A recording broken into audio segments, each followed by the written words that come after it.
Now we can speak to Middle East analyst Daoud Kuttab, who joins me now live from Amman. Daoud, good to have you here with us on TRT World. I just want to bring your attention to this latest line that I'm seeing on my screen right now. NATO's chief, Jens Stoltenberg, has said that Israel has a right to defend itself, but he adds that any response expected to be proportionate. Let me ask you, what we are seeing right now happening in Gaza, is it proportionate or not? No, it's absolutely not proportional. In fact, the IDF spokesman, the Israeli army spokesman, said the emphasis is on damage and not on accuracy.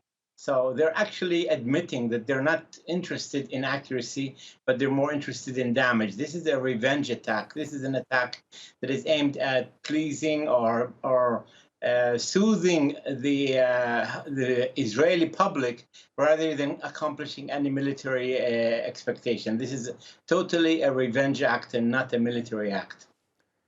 Where do you think it is headed towards? How likely do you think is it for a ground invasion to take place? Well, I don't think that Hamas did not plan the way they planned their attack. They've said they've also planned the expected response. And so it will not be a picnic going into Gaza. It will be very difficult and very complicated. And of course, it will be hugely affecting the population that is now blockaded, that the Israeli defense minister said no water, no electricity, no food. Again, a war crime that's very, very clear and publicly stated. So they're trying to scare the Palestinians into being away from the Hamas targets, while Gaza is very, very narrow, very small strip. The borders are closed. The attempts to bring food from Egypt has been threatened that they will shell the trucks if they try to enter food into Gaza. So they're trying to bring the Gazans to their knees to Right. surrender Right. over. And And Daoud, just to the add to military. what you were just saying right now, so it's a strip which is about 41 kilometers long and 10 kilometers wide. It has a population of more than 2.2 million people, one of the most densely populated areas in the world, and all the border crossings in the region appears to be closed right now. You mentioned Egypt there. Now, yesterday there was an attack at the Rafah region of Gaza, which basically resulted in the closure of the Rafah border crossing. Now, today we heard the Egyptian foreign minister say that he's keen on making sure that that border crossing remains open. Can Egypt afford to do that when there are warnings coming from Israel that if supplies are sent through Rafah into Gaza, they would be subject to bombings? Well, you've been talking about international law, and war has, Israel declared war, and war has its own laws. And Israel is a country, and not, as your president said, not an organization, and they have to abide by the laws. The laws say keep away from civilians, proportionate response, and open corridors for food and for people to move out. They've not done that. They've not done a disproportionate attack. They've not avoided the civilians, and they are refusing to allow a corridor.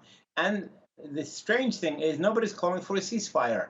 Nobody's saying let's stop. This is the Security Council is created to call for ceasefire and to put an end to these endless kinds of battles. And the Israelis are not interested. The U.S. is not interested. In fact, the president, as you said earlier, is actually encouraging the Israelis to crush the Palestinians. He did not say a single word of sympathy or understanding or requesting Israel to be careful not to touch with civilians. He just gave them a green light and said, go ahead and crush Gazans, not just Hamas, but also Gazans in a way. He didn't maybe say these words, but by giving them the green light and saying, do whatever you want, they're actually supporting the attack on civilians and the violations of international law and Daoud, I war crimes. understand when you say that being given the green light, that green light is coming largely from Western countries. But what about neighboring Arab countries? What is your navigation through their response to this latest escalation of tensions? Well, these countries are not totally independent. They're not reflective of what their public wants, and they're, for different reasons, beholden to the Western countries financially and otherwise. So you don't have the decision-making process that is totally independent from the external pressures. They are under pressure.